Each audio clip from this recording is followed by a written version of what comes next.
한국은 이제 필요 없다며 중국인 관광객 유치에 힘썼던 일본 정부, 그런데 최근 한국을 찾아 들어오는 일본의 젊은 여성들이 늘어나고 있다고 합니다. 과연 무슨 일이 있었기에 일본 젊은 여성들이 한국에 찾아오는 걸까요? 안녕하세요. 제 이름은 미유키이고 나이는 28살이에요. 도쿄 외곽의 아다치구에서 태어나고 자랐으며 도쿄 테이쿄 대학 디자인학과를 졸업 후 나름 일본에서는 유명한 IT 기업의 디자이너 팀의 중추적인 역할을 맡고 있죠.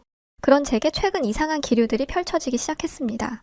제 친구들이 하나둘 우리 일본을 떠나 한국으로 향하기 시작했던 거죠.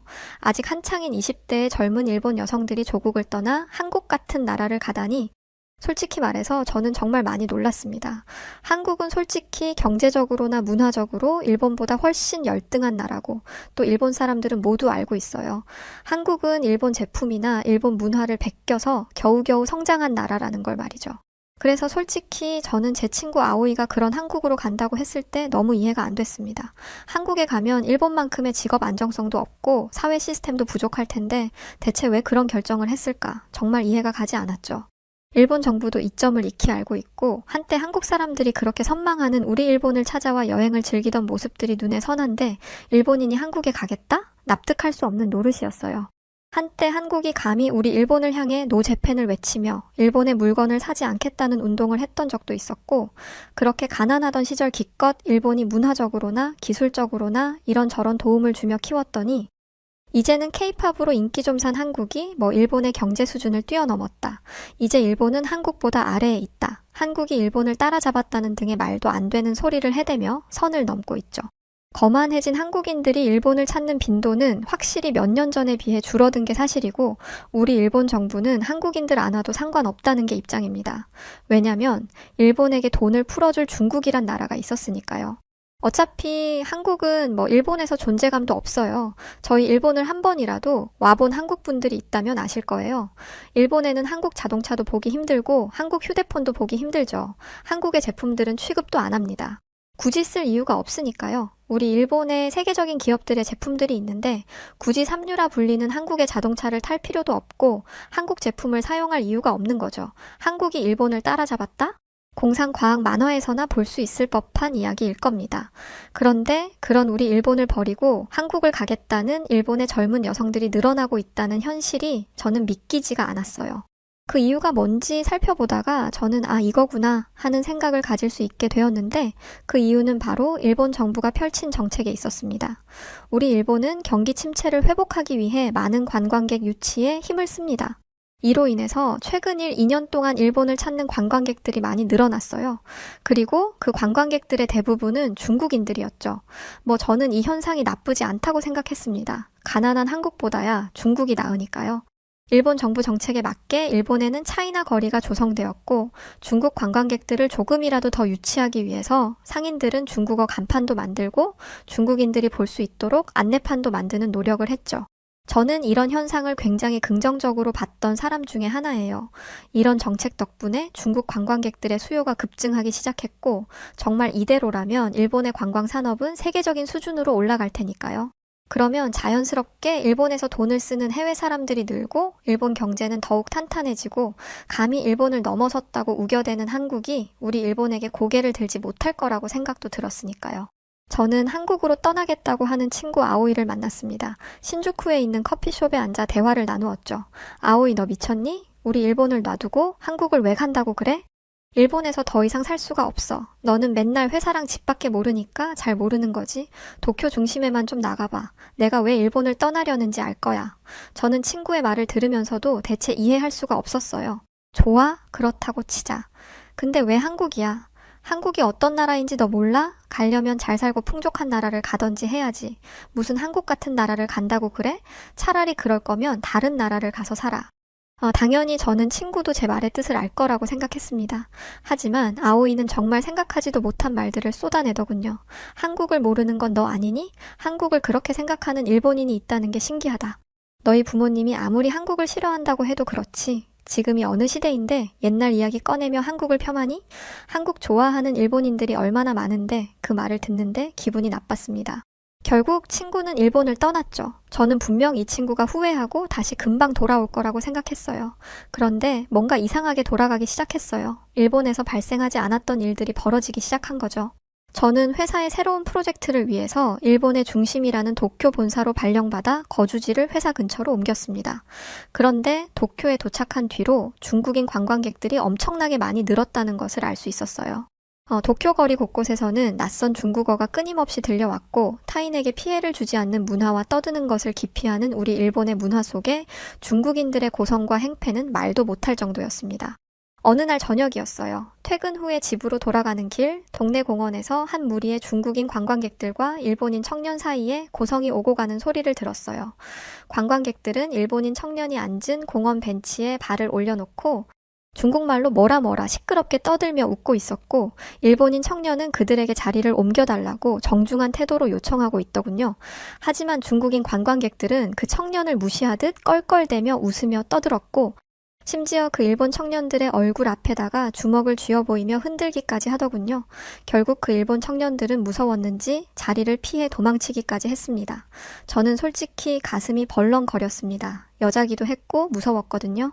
아니 이게 대체 무슨 일이지? 우리 조용하고 청렴한 일본 중심의 곳곳이 왜 이렇게 변해버린 거야? 심지어 그 일이 있고 난 며칠 뒤 일요일이었어요. 동네 편의점에서 도시락을 하나 사려는데 가게를 꽉 채운 사람들을 보니 휴하고 한숨이 절로 나오더군요. 대부분이 중국인 관광객들이었는데 너무 시끄럽게 떠들면서 무질서하게 왔다 갔다 하더라고요. 그들 사이를 지나 도시락 하나를 집어드는 것조차 쉽지 않았죠. 아까 잠깐 설명을 드렸지만 일본은 최근 몇 년 동안 관광업에 올인하고 있어요. 특히 중국인에 대한 특혜성 정책과 맞물려 엔화 약세가 되면서 중국인 관광객이 갑자기 폭발적으로 늘어났죠. 그래서 도쿄와 오사카 같은 대도시에는 관광객들이 몰려들었고 거리 곳곳에서 들리는 중국어는 이제 익숙한 풍경이 되어버렸죠. 어떤 때는 일본어 간판이 없으면 여기가 중국인지 일본인지 모를 정도였으니까요. 그런데 사실 이런 불편은 저만 느끼던 게 아니었습니다. SNS에는 이제 일본이 일본 같지 않다. 중국인들이 온 뒤로 동네가 더럽고 시끄러워졌다. 그들은 쓰레기를 아무데나 버려댄다 등등 중국인 관광객들로 피해를 본 일본인들이 토로하는 글들은 수도 없이 쏟아져 나왔습니다.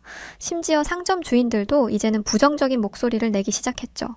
중국인들 유입으로 높은 매출을 기대했었지만 상점 주인들은 중국인 관광객이 들어오면 한숨부터 쉴 정도라고 하더군요. 그들은 가게에 들어와 줄도 서지 않고 막무가내식으로 계산을 요구하거나 심지어는 계산도 하지 않고 도망가는 경우까지 있다더라고요. 그러던 어느 날이었죠. 전철역 근처 좁은 인도에서 한 중국인 관광객이 대형 캐리어를 인도 한가운데에 둔 채로 여자친구로 보이는 중국 여자랑 사진을 찍고 있었어요. 캐리어 때문에 길을 오가는 사람들이 불편을 겪었죠. 하지만 다른 일본 사람들은 그걸 말도 못하고 애써 그 상황을 외면하며 지나가기 바빴습니다. 저도 마찬가지였죠. 애써 캐리어를 피해 지나가던 그때 한 노인이 캐리어를 피하지 못해 캐리어와 함께 넘어지고 말았습니다. 저는 너무 놀라서 뒷걸음을 치고 있었는데 아무도 노인을 도와주려는 사람이 없었어요. 그리고 오히려 중국인 관광객이 노인을 향해 큰 소리로 고함을 질렀죠. 노인은 겁에 질렸고 사람들은 모두 모른 채 하기 바빴어요. 쓰러져 있던 노인이 안타깝긴 했지만 여자인 제가 뭘 어쩌겠어요. 저도 그냥 모른 채 그 자리를 빠져나가야겠다 생각하고 있었습니다. 그런데 갑자기 한 청년이 노인에게 뭐라고 하는 중국인을 밀치고는 순식간에 중국인 남성을 제압해버리는 모습에 솔직히 너무 놀랐고 멋졌습니다. 역시 우리 일본 남자들에게 이런 남자다운 모습도 있구나. 일본인이라는 게 너무 자랑스럽고 뿌듯한 순간이었죠. 계속해서 발광하려는 중국인을 제압한 그는 멀뚱히 현장을 지켜보던 저에게 다가와 정말 뜻밖의 말을 꺼냈습니다. 혹시 경찰 전화번호가 몇 번이죠? 아니 이게 무슨 소린가 싶었어요. 일본인이 일본의 경찰 전화번호를 모른다는 게 말이 안 되었으니까요. 저는 그때 알았습니다. 그 청년은 일본인이 아니라는 것을 말이죠. 그래서 제가 다시 물었죠. 일본 사람 아니냐고요? 그러니 그는 자신은 한국인인데 지금 여행 중이라고 하더군요. 한국인. 내가 그토록 욕되이 하던 한국인이라고? 솔직히 좀 의아했습니다. 일본인도 아닌 한국인이 남의 나라에서 자기 일도 아닌 일에 이렇게 온 몸을 던져서 나선다고? 이게 말이 돼? 이런 생각이 들었죠. 상황이 정리되었을 무렵에 저는 저보다 나이도 좀 어린 것 같아서 용기를 내어 솔직히 물어보았어요. 어떻게 남의 나라에서 자기 일도 아닌데 그렇게 할 수 있냐고요. 그랬더니 그 청년은 서툰 일본어와 영어를 섞어서 이렇게 대답했어요. 어느 나라인지가 중요한가요? 그냥 눈앞에서 잘못된 일이 벌어지면 그냥 지나치면 안 되죠. 저는 그냥 어릴 때부터 그렇게 배웠어요. 특히 저분은 노인이신데 노인에게 저렇게 하는데 어떻게 그냥 지나칠 수가 있겠어요. 그날 집으로 돌아오면서 온갖 생각이 들었습니다. 그러고 보니 갑자기 예전에 시노쿠보 역에서 있었던 일이 연상이 되었어요. 선로에 추락한 취객을 구하기 위하여 뛰어든 한국인 유학생 이야기 말이죠. 그 청년은 시노쿠보 역의 영웅으로 지금까지 추모되고 있다죠. 저도 그 이야기를 대충 알고는 있었지만 별 감정이 없었는데 이 청년도 그 청년처럼 좀 특이한 사람인가? 이런 생각이 들더군요. 한국처럼 수준이 낮은 나라에서 저런 수준 높은 사람도 나올 수 있구나.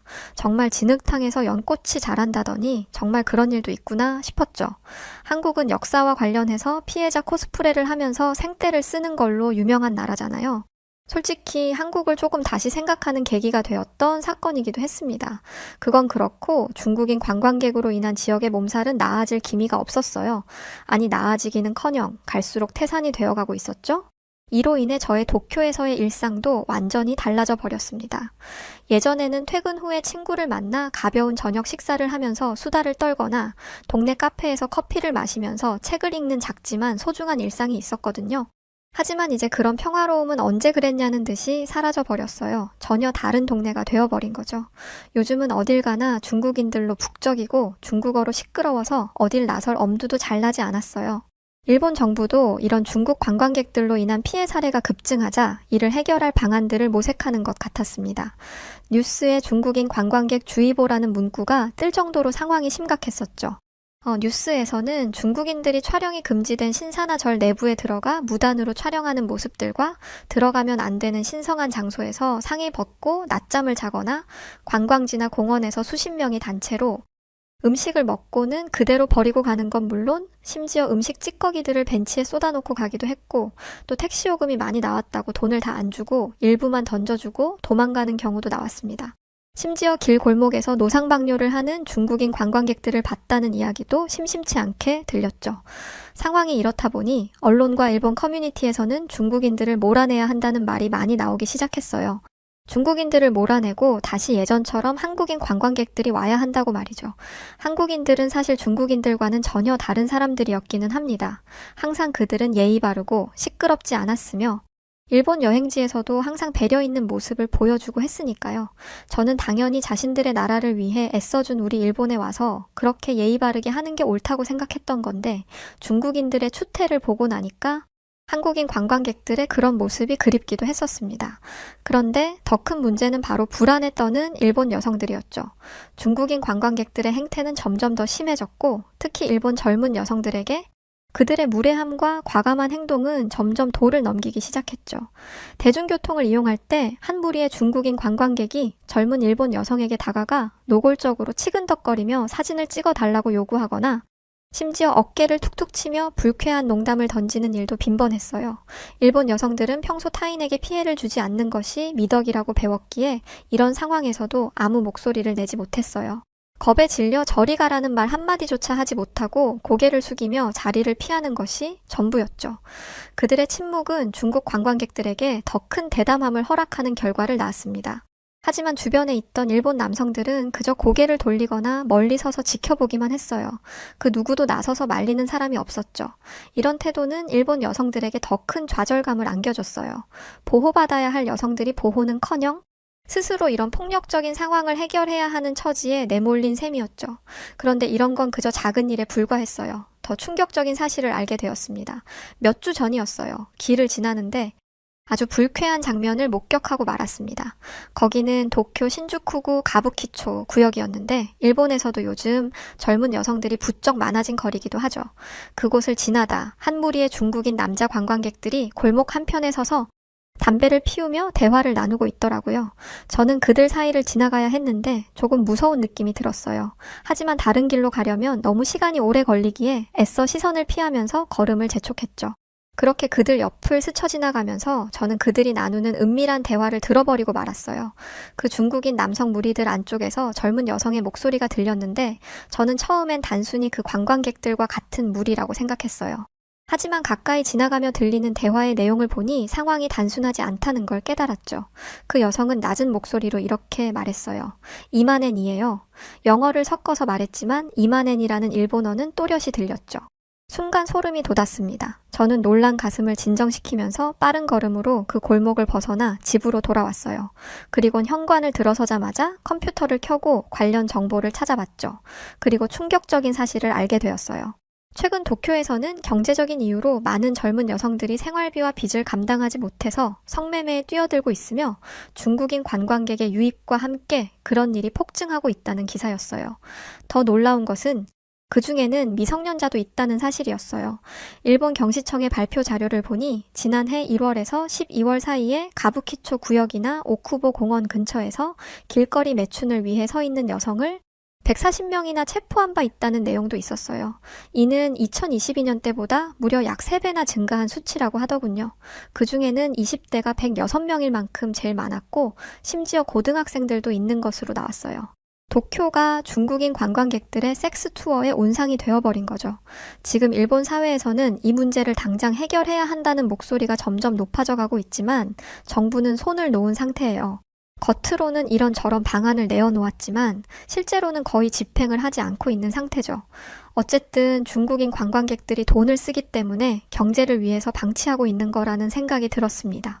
이후로 저는 도쿄의 밤거리를 지나칠 때마다 이전과는 다른 시선으로 보게 되었어요. 아니, 이젠 밤에는 거의 나가지도 않게 되었답니다. 결국 이런 두려움과 불편은 점점 많은 일본 여성들에게 공감대를 형성하게 되었어요. SNS에 올라오는 글들만 봐도 알 수 있었죠. 이제 이 동네가 너무 무섭다 라는 글들이 넘쳐났고 특히 젊은 여성들은 밤늦게 혼자 돌아다니는 게 위험하니 각별히 조심하라는 글들도 자주 올라왔죠. 제가 가입한 지역 커뮤니티에서도 비슷한 얘기들이 많이 있었습니다.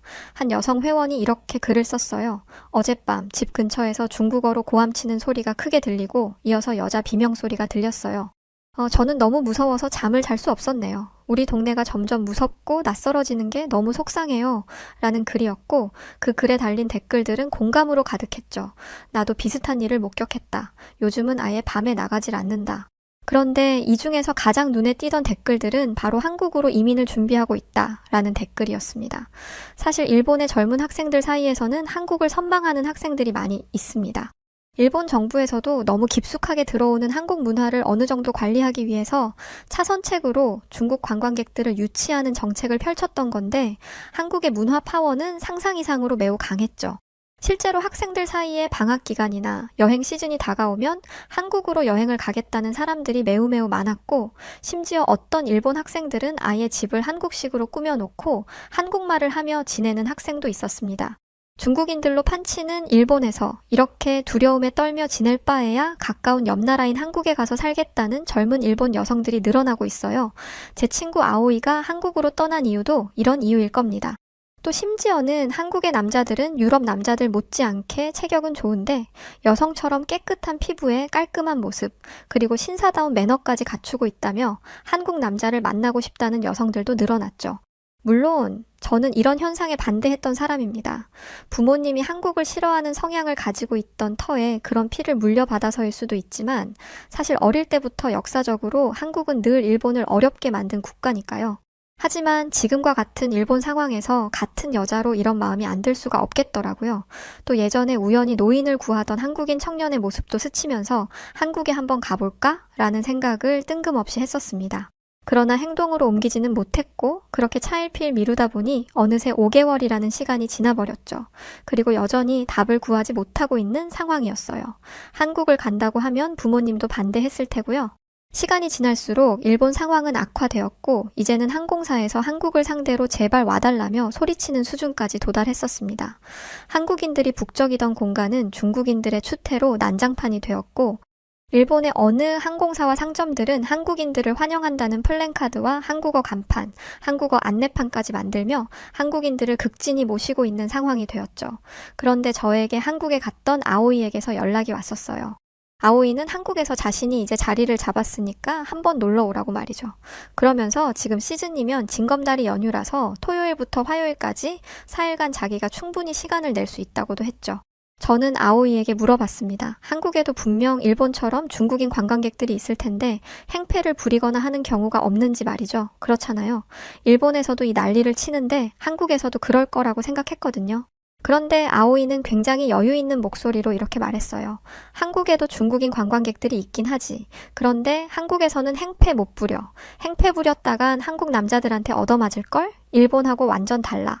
저는 아오이가 괜히 저를 한국으로 오게 하려고 속이는 느낌을 받았지만 어차피 마음속에 한국에 가볼까 하는 마음이 있기도 했었고 속는 셈치고 한국으로 한 일주일 정도 여행을 다녀오자는 생각을 가졌습니다. 그래서 떠나게 된 제 인생 최초의 한국 여행, 두려움 반, 설레임 반의 마음을 가지고 저는 비행기에 올랐고 친구가 있는 한국으로 떠났습니다. 일본을 떠나 비행기를 타고 해외로 나간 건 어릴 적에 부모님과 함께 갔던 필리핀이 전부였어요. 그래서였는지 한국 인천공항에 도착하자마자 솔직히 좀 크게 놀랐었죠.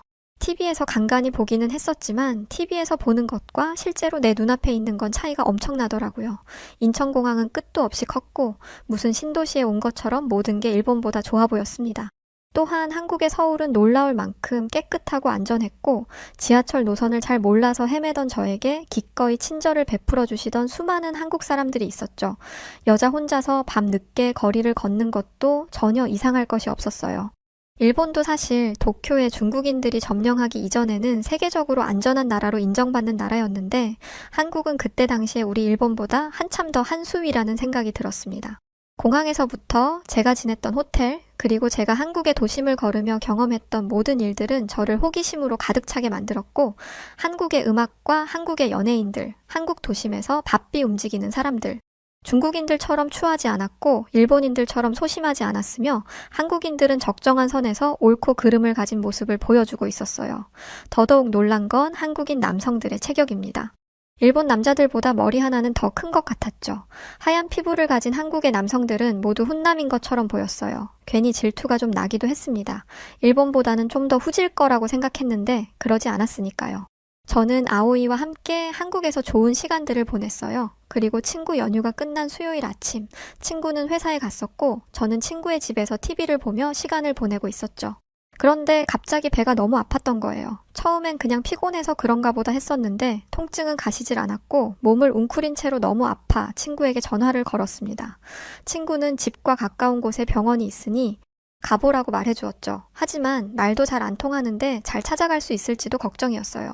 하지만 선택의 여지가 없었죠. 결국 저는 혼자 병원을 찾아가 보기로 결심했어요.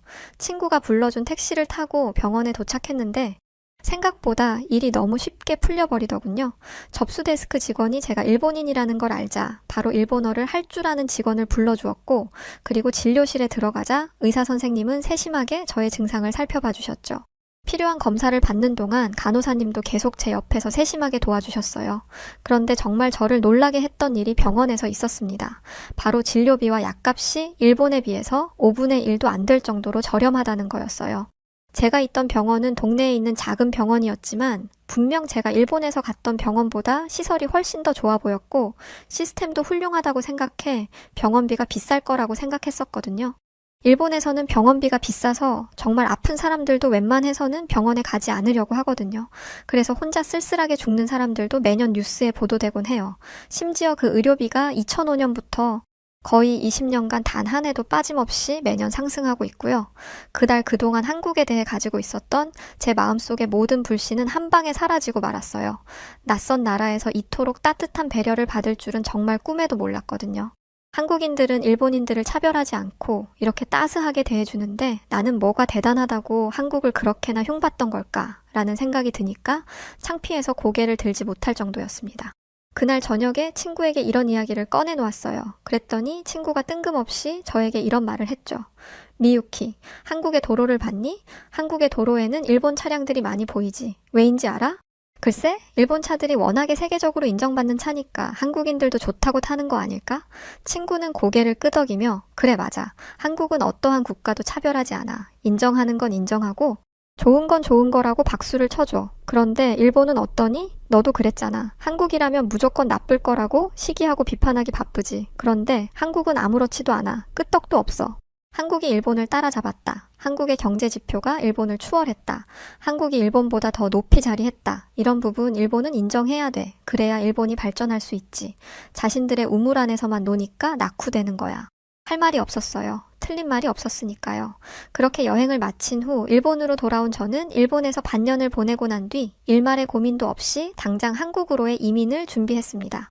저는 한국이 단순히 안전한 나라를 넘어 사람을 배려하는 나라라는 걸 깨달았거든요. 저 같은 외국인조차 진심으로 보호받고 있다는 느낌을 받을 수 있는 곳, 그곳이 바로 한국이었으니까요. 한국에 온 뒤로 즐거운 일들은 끝이 없어요. 작지만 꽤 유명한 디자인 회사에 취직해서 열심히 커리어를 쌓아가고 있고요. 주말엔 앱을 통하여 동네에서 새로 사귄 친구들과 함께 한국 전통시장이나 마트를 둘러보거나 풍경 좋은 카페에서 조용히 책을 읽거나 공원에서 고즈넉한 산책을 즐기고 휴가 때는 부산 해운대와 전주 한옥마을에도 다녀왔었죠. 가끔 일본에 있는 친구들과 통화를 할 때가 있는데 요즘 일본에서 한국이 난리래요. 가뜩이나 한국 문화를 동경하는 일본 젊은이들이 많이 있었는데 한국 가수들의 연이은 세계적 이슈가 폭발하면서 한국을 가고 싶어 안달난 일본 젊은이들이 많이 늘어났기 때문이었죠. 로제의 아파트라는 노래가 전 세계 음악 차트를 휘어잡았던 것도 그렇고 또 소말리라는 미국인이 일본에서 행패를 부렸을 때 일본 남자들이 나서지도 못하고 그대로 보고만 있었는데 그 미국인이 한국에서도 행패 부렸다가 한국 남자들한테 참교육 받으며 두들겨 맞는 모습들을 보면서 일본 젊은 여성들은 거의 한국 남자들을 더 좋아하게 된 것 같다고 들었어요. 심지어는 한국 남자와 결혼하기가 일본에서는 유행처럼 번지고 있다고도 했죠. 일본 사회에서의 성차별과 폐쇄적인 문화에 지친 일본 여성들에게 한국은 더 나은 삶을 꿈꾸게 하는 희망의 나라로 떠오르고 있는 거죠. 안전한 치안, 친화적인 사회, 여성들의 권리가 일본보다 100배는 더 잘 보장된 환경이라는 점이 한국을 매력적으로 만든 결과라고 생각하고 있습니다. 일본 정부는 뒤늦게 정신 차리고 한국인 관광객 유치를 위해 애쓰고 있습니다. 다양한 캠페인과 선심성 정책들을 내놓고 있기는 한데 이미 돌아선 한국인들의 마음은 크게 움직이지 않고 있어요. 그 한국인들의 배짱에 일본 정부는 속수무책으로 당하고 있는 상태죠. 일본의 젊은 세대가 열광하는 국가, 전 세계가 주목하는 국가, 저는 지금 한국에서 아주 행복한 시간들을 보내고 있지만 늘 마음으로 지난날의 저의 생각에 반성하는 마음을 가지고 있습니다. 한국으로의 이민은 그동안 제가 내린 결정 중 가장 두려운 결정이었지만 제가 얻은 축복 중 가장 큰 축복이 되었답니다. 네, 오늘 사연은 여기까지입니다. 일본에서도 중국인 관광객들로 피해가 크군요. 몰랐습니다. 그래서 한국에 많이들 오시는 거였군요. 실제로 홍대 가보면 일본인들이 굉장히 많던데 말이죠. 자, 여하튼 오늘 사연 어떻게 들으셨나요? 요즘 날이 많이 추운데 우리 구독자 여러분들 건강관리 잘 하시고요. 저는 다른 사연으로 다시 찾아뵐게요. 사연을 전해드렸던 여우튜브 송은지였습니다. 영상 끝까지 시청해주셔서 감사드리고요. 우리 구독자 여러분들 언제나 고맙고 늘 사랑합니다. 감사합니다.